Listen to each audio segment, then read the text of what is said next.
Teaching our children about sex is a strategic part of our parenting journey. Sometimes parents are embarrassed to talk about this subject, but the reality is you're not talking about sex with your children. You're the only one who isn't, because they're hearing it in the media, they're hearing about it at school, they're hearing about it from their friends.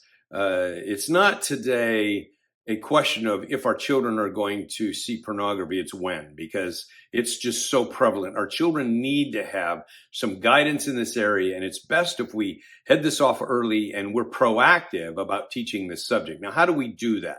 I'm going to just lay out a map for you that can guide you in this area, because I think we start teaching about this subject with preschoolers. Now, we're not talking about intercourse with preschoolers, but we are talking about privacy. And we're teaching our children what privacy is, because those body parts are special. We're teaching our children about appropriate touching early on. We're talking to them about gender so they understand that there are male and female, that you're a boy or a girl. Very important for us to teach that to children when they're young.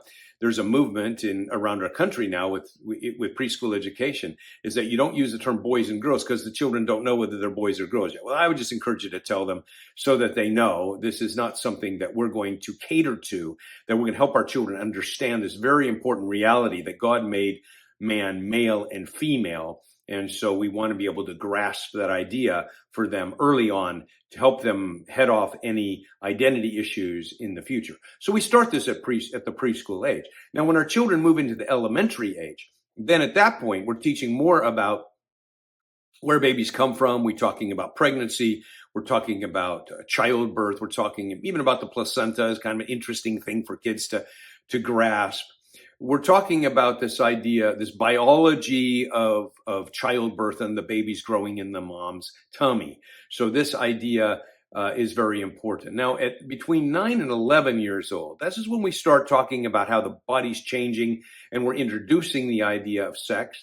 When you talk about this idea, you might say something like, hey, when mom and dad, that is when two people are married, love each other, and they are lying down. Sometimes they will touch each other, and the penis goes into the vagina, and then when that happens, the sperm meets up with the egg, and then we continue on the process.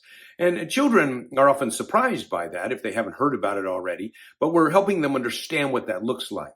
Now, when children are in their early teens, we're being very careful at this point to teach them about the differences between boys and girls that are not just biological differences, that the way boys think and the way girls think is very different.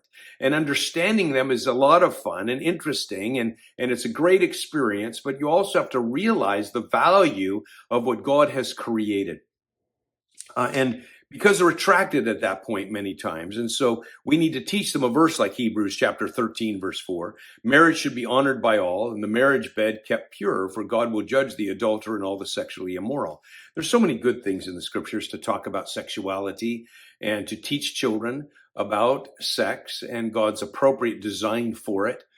But when children get to be in the older ages, as they're growing in their teen years, we want to teach them about this sexual purity and about the value of holding yourself for your partner, and the importance of being this person that loves the Lord, even in this area of their life. There's a lot of temptations on our young people today, and it's hard for them to remain sexually pure until they get married.